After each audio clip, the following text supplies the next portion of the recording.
In the early morning hours of June 25, 1950, the North Korean Army crossed the demilitarized zone, also known as the DMZ. This act by the North Koreans caused the start of the Korean War.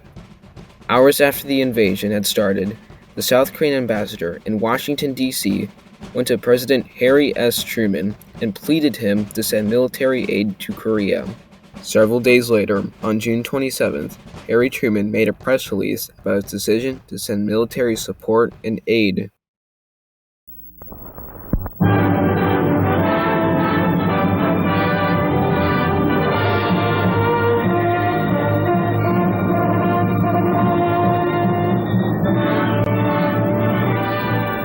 On Sunday, June 25th, Communist forces attacked the Republic of Korea. This attack has made it clear beyond all doubt that the international communist movement is willing to use armed invasion to conquer independent nations. An act of aggression such as this, it creates a very real danger to the security of all free nations.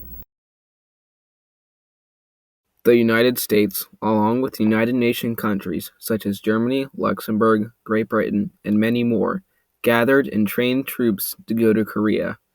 During this period of time, however, the North Koreans, in a matter of days after Truman made his speech, were able to take over Seoul and continue to sweep across the Korean peninsula. By the time troops were finally able to land in August of 1950, the North Koreans had took over most of South Korea, still leaving a small city named Pusan left. The U.S. forces, along with the UN, gathered in Pusan, a small city on the edge of South Korea. The U.S. began to push back the North Koreans. This battle is known as the Battle of the Pusan Perimeter and began on August 4th.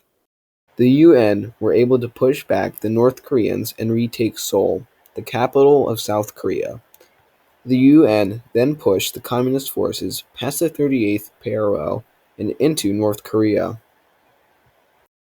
Then, the U.S. forces took the capital of Pyongyang and drove the North Koreans towards the Chinese border. When China saw how quickly the North Koreans were losing against the UN, they decided to assist the North by giving military aid. This caused the Korean War to become a full proxy conflict between the two major Cold War superpowers. Because of China joining the Korean War, the Communist forces drove the U.S. and United Nations countries back to the 38th parallel, where for the remainder of the war, both sides were only able to make very little progress. There were many more major battles and notable events in the Korean War, though, like the Battle of the Samcheon River, Battle of the Old Brady, and a combat marine who was a horse. The casualties of war began to add up quickly, though. By the end of the Korean War, almost 3 million civilians were killed because of it, and 58,000 UN troops were killed. The Korean War would last a total of 3 years when the armistice was signed on July 27, 1953. This means that the North and South are still technically at war today, but are not trying to actively invade one another.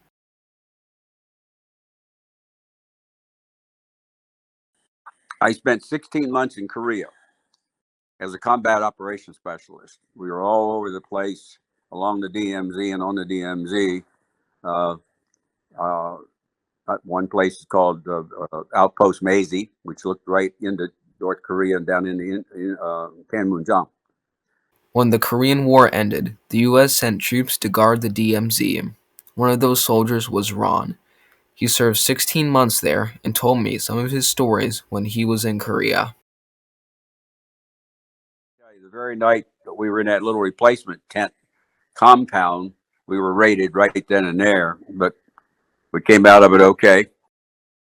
Ron told me a story about when he got ambushed by North Korean soldiers one night when he was stationed at the DMZ. Even after the Korean War ended, there were still many small battles at the DMZ throughout the years. There is a period of time during the 1960s that is called the Second Korean War because of how often firefights were happening at the DMZ.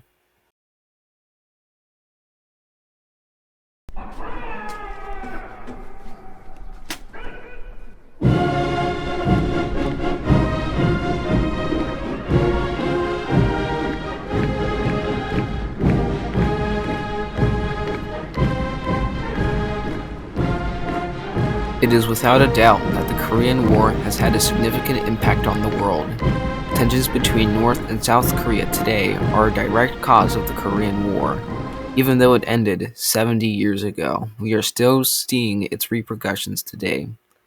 We hear about North Korean defectors, captured Americans, both alive and dead, in the news every day.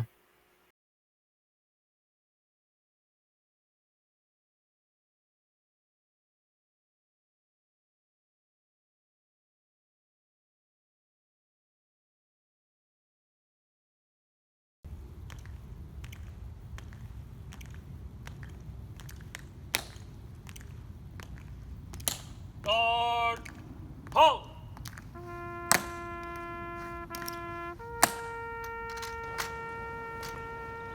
The Tomb of the Unknown Soldier is located in Arlington National Cemetery in Arlington, Virginia. It is a tribute to all soldiers who have died in all U.S. conflicts and could not be recovered, found, or identified. It houses the unknown remains of soldiers from World War I, World War II, Korea, and Vietnam. Arlington National Cemetery is also home to over 400,000 gravesites, including some of my own family members. Only people who have served in the armed forces can be buried there. Just a couple miles away in Washington, D.C., there's a memorial dedicated to all Korean War veterans who served.